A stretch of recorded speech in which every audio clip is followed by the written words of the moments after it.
अस्सलाम वालेकुम student, this is M S Khattak. Welcome to my channel for the love of physics.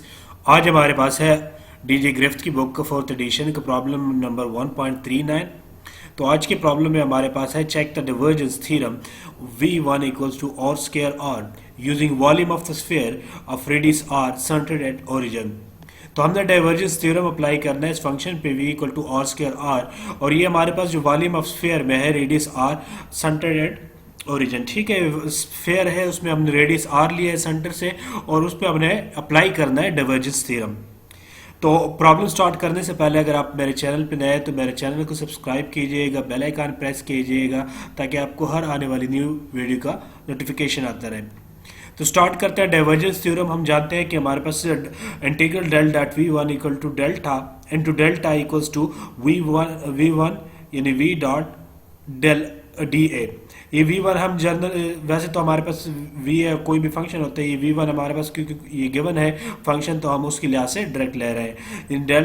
तो ये हमारे पास जो डाइवर्जेंस थ्योरम होता है ये वॉल्यूम से डेल्टा यानी वॉल्यूम से चेंज करता है हमारे पास डी ए सरफेस में। तो del dot V one into D tau equals to integral surface integral हमारे पास होता है v1 डॉट डी ए। तो अब हम वैल्यू पुट करते हैं। वैल्यू हमारे पास डेल डॉट वी की जो वैल्यू है इसके लिए हम फार्मूला होता है हमारे पास स्फेरिकल कोऑर्डिनेट्स में और सिलेंड्रिकल कोऑर्डिनेट्स में हमारे पास ये अलग अलग होते हैं। तो ये हमारे पास स्फेरिकल कोऑर्डिनेट्स में है तो डेल डॉट वी की जो वैल्यू है वो हमारे पास क्या होती है 1 और are square partial are into are square we R plus 1 और R sine theta partial theta into sine theta V theta plus 1 और आर साइन थीटा पार्शल और partial phi into V phi. So ये हमारे पास जो function है we, इसको हम differentiate करेंगे अलग अलग वी आर के लिहाज से, थीटा के लिहाज से और फाई के लिहाज से। तो इसमें से जो हमारे पास फंक्शन गिवन है वो हमारे पास गिवन है उसके डायरेक्शन में सिर्फ आर की डायरेक्शन में देखो v1 equal to are square into are की डायरेक्शन में गिवन है। सो हमारे पास जो सिर्फ आर की डायरेक्शन वाला है, सिर्फ यानी जो पहला पार्ट है वी आर ये वाला 1 और are square partial are into are square we r के लिहाज से इसको हम सिर्फ लेंगे। जो बाकी हमारे पास ये होंगे वो हमारे पास खत्म हो जाएंगे, कैंसिल हो जाएंगे, क्योंकि वो हमारे पास आर के लिहाज से फंक्शन गिवन है, थीटा के लिहाज से डिफरेंशिएट करेंगे या फाई के लिहाज से डिफरेंशिएट करेंगे तो वो हमारे पास फंक्शन जो है वो जीरो हो जाएगा। सो हम ये पहला पार्ट लेंगे 1 over R square partial are into are square we are. So ये वैल्यू हम पुट कर लेंगे। जो वी आर है वो हमारे पास आर के कंपोनेंट के लिए है, so v r equal to v one जो कि हमारे पास वैल्यू गिवन है आर स्क्वायर। सो ये हम पुट कर लेंगे इसमें 1 और are square partial are into are square we are. So v r की जगह हमने आर स्क्वायर पुट कर लिया है। तो ये हमारे पास क्या आ जाएगा r square multiply r square, ये आर पावर हमारे पास 4 आ जाएगा। इसको हम डिफ्रेंशिएट करेंगे तो हमारे पास क्या आ जाएगा 1 और आर स्क्वायर इंटू 4, ये हमारे पावर पहले आ जाएगी और पावर में से एक माइनस हो जाता है तो ये हमारे पास ये कैंसिल हो जाएंगे, सिंप्लीफाई करेंगे तो 4r आ जाएगा। सो ये हमने जस्ट फाइंड किया है जो आर के लिहाज से कंपोनेंट है। अब हम इसको यानी डेल वी हमने फाइंड किया इसमें। अब इसको हम फिर क्या करेंगे वॉल्यूम के लिहाज से इंटीग्रल इसका लेंगे। तो वॉल्यूम हम जानते हैं जो डी टाउ होता है वो हमारे पास, क्योंकि स्फेरिकल कोऑर्डिनेट्स है तो उसमें हमारे पास क्या होता है are square sine theta D theta d और डी फाई होता है। डी टाउ की वैल्यू जो वॉल्यूम की वैल्यू है वो हमारे पास ये होती है। ठीक है, तो ये अब वैल्यू हम इस फार्मूले में पुट कर लेंगे del dot we into D tau. So triple integral लेंगे, वॉल्यूम है, सो पुट कर लेंगे डेल डॉट वी की जो वैल्यू हमने निकाली है वो 4r है। सो 4r इंटू डी टाउ की वैल्यू हमारे पास ये होती है, ये हमें याद होनी चाहिए। तो ये r square sine theta D R और डी फाई।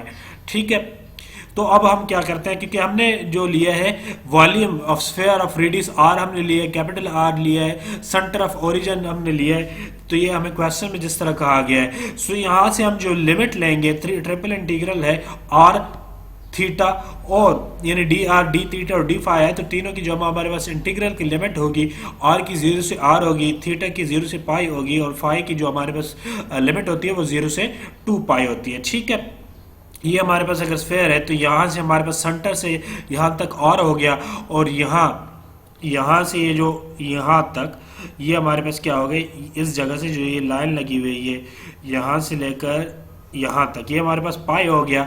और ये जो चारों तरफ से यानी पूरे स्फीयर पे जो हमारे पास होता है वो फाई होता है जो कि 2 पाई की इक्वल आ जाता है। ठीक है, तो अब हम लिमिट लेंगे, इसको सॉल्व कर लेंगे। तो ये आर अब हमारे पास मल्टीप्लाई हो जाएगा आर के स्क्वायर के साथ, तो हमारे पास क्यूब हो जाएगा। सो 0 से कैपिटल आर, 0 से पाई, 0 से 2 पाई हमने लिमिट ले ली है। अब अलग-अलग इंटीग्रल लेंगे और उसको हम सॉल्व करेंगे। तो अब हमारे पास क्या है, आर के हमने 4 कांस्टेंट ले लिए, तो 0 से आर, तो ये हमारे पास आर क्यूब और डी आर को हम अलग कर लेंगे। फिर पाई वाली जो टर्म है यानी थीटे वाली, उसको हम अलग कर लेंगे। 0 से पाई लिमिट लेंगे, साइन थीटा डी थीटा हमारे पास अलग आ जाएगा। और फिर हमारे पास जो पाई की लिमिट है वो डी फाई के लिए है, सो 0 से 2 पाई हमारे पास डी फाई इंटीग्रल के साथ आ जाएगा। अब हम इसको सॉल्व कर लेंगे, सिंपल हम इंटीग्रल लेंगे। ये हमारे पास क्या आ जाएगा, क्यूब पावर 4 ओवर 4 आ जाएगा। 0 से आर लिमिट आ जाएगी, साइन थीटा का हमारे पास इंटीग्रल माइनस कास होता है, 0 से पाई लिमिट, और डी फाई का हमारे पास फाई आ जाएगा। 0 से 2 पाई हमारे पास लिमिट आ जाएगी।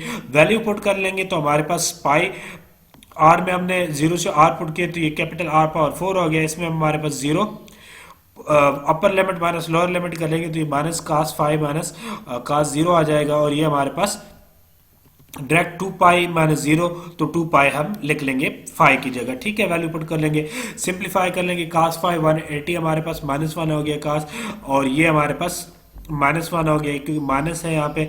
सिंप्लीफाई कर लेंगे जस्ट हम इसकी वैल्यू को, तो हमारे पास जो वैल्यू आ जाएगी 4 pi R power capital R power 4 आ जाएगी। सो लेफ्ट हैंड साइड ये हमारे पास हो गया। तो अब राइट हैंड साइड यानी ये वॉल्यूम के लिहाज से हमने निकाला, जो डिवर्जेंस थ्योरम का दूसरा पार्ट है वो हमारे पास सरफेस के लिहाज से है, यानी इंटीग्रल v1 डॉट डी ए। अब हमने राइट हैंड साइड को फाइंड करना है, और ये हमारे पास डिवर्जेंस थ्योरम के लिहाज से दोनों हमारे पास लेफ्ट हैंड साइड और राइट हैंड साइड हमारे पास इक्वल आने चाहिए। ठीक है, तो अब हमने वैल्यू पुट किया, v1 की जगह हमने वैल्यू पुट किया जो क्वेश्चन में गिवन है आर स्क्वायर, आर की डायरेक्शन में डॉट डी ए की जो वैल्यू होती है वो हमारे पास R square sine theta D phi into are की डायरेक्शन में। ठीक है, अब देखो इसमें हमारे पास जो ये सिर्फ एरिया है डी ए है, तो इसमें हमारे पास R square sine theta D phi आएगा।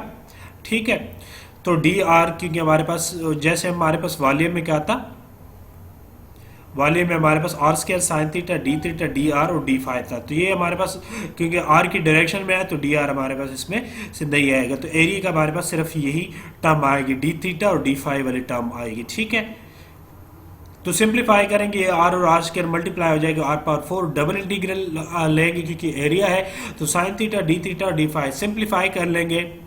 अब इसमें हमारे पास जो R4 है कांस्टेंट हम करेंगे क्योंकि हम जो मूव कर रहे हैं डायरेक्शन ऑफ R की डायरेक्शन में मूव कर रहे हैं, ये R power head unit vector जो है R की डायरेक्शन में है ये, तो R पावर 4 हमारे पास कांस्टेंट इस लिहाज से आ जाएगा, तो वो हम कॉमन ले लेंगे और लिमिट अप्लाई करेंगे थीटा की उसी तरह 0 से पाई और फाई की 0 से 2 पाई आ जाएगा। सो लिमिट जो थीटा वाली अप्लाई करेंगे ये हमारे पास 0 से pi sine theta D theta आ जाएगा, ये हमारे पास यहाँ अपने डी थीटा लिखना है, मेरा मिस हो गया यहाँ, और ये हमारे पास डी फाई आ जाएगा। ठीक है, इसका इंटीग्रल उसी तरह सिंप्लीफाई कर लेंगे, साइन का माइनस कास आ जाएगा, लिमिट अप्लाई करेंगे और फाई का 2 पाई, तो ये हम अप्लाई करेंगे तो आर पावर 4 मल्टीप्लाई 2 पाई, तो ये हमारे पास 4 पाई आर पावर 4 आ जाएगा। फॉर सरफेस ये क्योंकि हमारे पास सिंपल आर एस, तो हमारे पास जो फॉर सरफेस ऑफ स्फीयर है जो आर है हमारे पास वो कैपिटल आर की इक्वल आ जाएगा। तो यहाँ से हमारे पास जो लेफ्ट हैंड साइड है वो हमारे पास इक्वल आ जाएगा राइट हैंड साइड के, यानी 4 पाई आर पावर 4 के। यही हमारे पास लेफ्ट हैंड साइड थी, हमारे पास राइट हैंड साइड के इक्वल आ गई है। तो इसी तरह हमारे पास जो पहला पार्ट है 1.39 प्रॉब्लम का पहला पार्ट ए पार्ट हमारे पास प्रूव हो जाता है, डिवर्जेंस थ्योरम के लिहाज से करेक्ट आंसर आ जाता है। नेक्स्ट इसका हमारे पास जो पार्ट है वो पार्ट बी है। पार्ट बी में हमारे पास कहा गया कि V2 हमारे पास गिवन है 1 और are square into r hat, check divergence theorem. Divergence theorem को हमने फिर चेक करना है, और कहा गया है क्वेश्चन में पूरी स्टेटमेंट ये है कि if answer surprise you then see problem 1.16। ठीक है, तो ये अब हमें जो आंसर होगा सरप्राइज करेगा, देखते हैं कैसे हमें सरप्राइज करता है। तो डाइवर्जेंस थ्योरम हम देखेंगे कि हमारे पास जो फार्मूला है वही है del dot we into D tau equal to V dot D A. So left hand side लेंगे as usual, left hand side हमने लिया है, तो पहले हमारे पास डेल डॉट वी जो जर्नल हमारे पास फार्मूला है वो हमने लिया 1 over R square partial are into are square we R plus 1 over are sine theta वो partial theta sine theta V theta, और फिर 1 over are sine theta partial partial phi v phi. ठीक है, पहले 1/r² है, फिर 1/r sin theta, फिर 1/r sin theta. ठीक है, ये जनरल फॉर्म है, ये फार्मूला हमने याद रखना है डेल डॉट वी के लिए, स्फेरिकल कोऑर्डिनेट्स के लिए, फिर सिलेंड्रिकल के लिए हमारे पास और हो जाता है। ये हमारे पास फार्मूले चेंज होते हैं, ये हमने याद रखते हैं इन प्रॉब्लम्स को सॉल्व करने के लिए। ठीक है, अब हम इसको में से, क्योंकि हमारे पास जो क्वेश्चन गिवन है वो डायरेक्शन ऑफ आर में गिवन है, तो हम ये जो पहला पार्ट है सिर्फ ये वाला ये लेंगे, बाकी ये हमारे पास दो पार्ट जो है थीटा के लिहाज से और फाई के लिहाज से ये खत्म हो जाएंगे। ठीक है, तो del dot v to function given है 1/r² partial are into are square, और वी आर की जगह हमने जो फंक्शन गिवन है 1/r² वो लिए। तो यहाँ से हमारे पास ये कैंसिल हो जाएगा, तो ये हमारे पास 1 आ जाएगा, क्योंकि 1 हमारे पास कांस्टेंट है, तो आर के लिहाज से जब डिफरेंशियल लेंगे तो ये हमारे पास 0 की इक्वल आ जाएगा। सो डेल डॉट वी2 हमारे पास इक्वल हो गया 0 के।